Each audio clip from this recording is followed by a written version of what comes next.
សម្រាប់ពុកម៉ែបងប្អូនដែលកំពុងតែស្វែងរកផលិតផលដែលជំនាញក្នុងការដោះស្រាយទាក់ទងជាមួយបញ្ហាជំងឺសន្លាក់សរសៃអាស៊ីតបញ្ហាសាច់ដុំនិងបញ្ហាឆ្អឹងថ្ងៃនេះខ្ញុំបានយកផលិតផលមួយដែលជាប្រភេទអសុបព្យាបាលជាផលិតផលរបស់ប្រទេសឥណ្ឌានាំចូលទៅក្រុមហ៊ុន PCDO ពុកម៉ែបងប្អូនណាសម្រាប់ផលិតផលនេះសម្រាប់ពុកម៉ែបងប្អូនដែលកំពុងតែមានបញ្ហាដូចជាអាសាឈឺចង្កេះឈឺខ្នងឈឺស្មាចុកហើមឈឺកញ្ញាំដៃកញ្ញាំជើងកប់គៀបសរសៃរមួលក្រពើនិងជំងឺស្លាប់មួយជំនាញខ្លួនពុកម៉ែបងប្អូនណាអ្នកដែលមានបញ្ហាឡើងជាតិអាស៊ីតខ្លាំងក៏តែងតែមានអារម្មណ៍ថាឈឺតាមកញ្ញក់ដៃកញ្ញក់ជើងក៏ដៅបាត់ដៃបាត់ជើងសពឹកសពុនពុកម៉ែបងប្អូនណា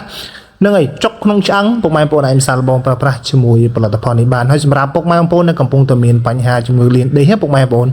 នឹងឯពុកម៉ែបងប្អូនឯងសាឡបងប្រើបានហើយសម្រាប់ពុកម៉ែបងប្អូនដែលកំពុងតែមានបញ្ហាកាហាវជំងឺឆ្អឹងពុកម៉ែបងប្អូនមិនថាពុកម៉ែបងប្អូនស្ពោត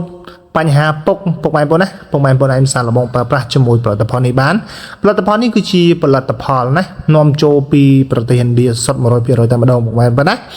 ជាផលិតផលរបស់ក្រុមហ៊ុន PCDO ពុកម៉ែបងប្អូនខ្ញុំបញ្ជាក់ណាផលិតផលនេះមានការទទួលស្គាល់មានការឆ្លងកាត់មានការត្រួតពិនិត្យទទួលស្គាល់ពីខាងក្រសួងសុខាភិបាលត្រឹមត្រូវជាប្រភេទអសុបព្យាបាលពុកម៉ែបងប្អូនអញ្ចឹងពុកម៉ែបងប្អូននៅកំពុងតែមានបញ្ហាដូចខាងខ្ញុំរៀបរាប់ខាងលើពុកម៉ែបងប្អូនអាចសាកល្បងបានពុកម៉ែបងប្អូនណាសម្រាប់ផលិតផល Heng Shu នេះមួយកំប៉ុងយើងអាចញ៉ាំបានរយៈពេល1ខែពុកម៉ែបងប្អូន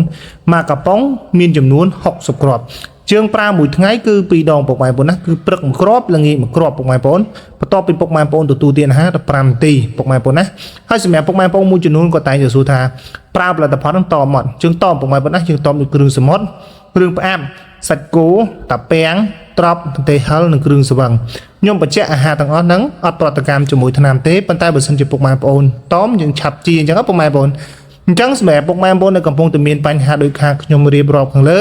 បើសិនជាពុកម៉ែបងប្អូនត្រូវការផលិតផលនេះយកទៅប្រើប្រាស់ដើម្បីតាក់ទងមកលឿនពុកម៉ែបងប្អូនអាចតាក់ទងមកបានណាតាមរយៈលេខទូរស័ព្ទនៅលើវីដេអូនេះ3ប្រព័ន្ធតែម្ដងយើងមានសេវាកម្មដឹកជញ្ជូន25ខេត្តក្រុងយើងហ្វ្រីសេវាដឹកពុកម៉ែបងប្អូនណាបាទចឹងក្រោយខ្ញុំបាទសូមអរគុណសូមជម្រាបលា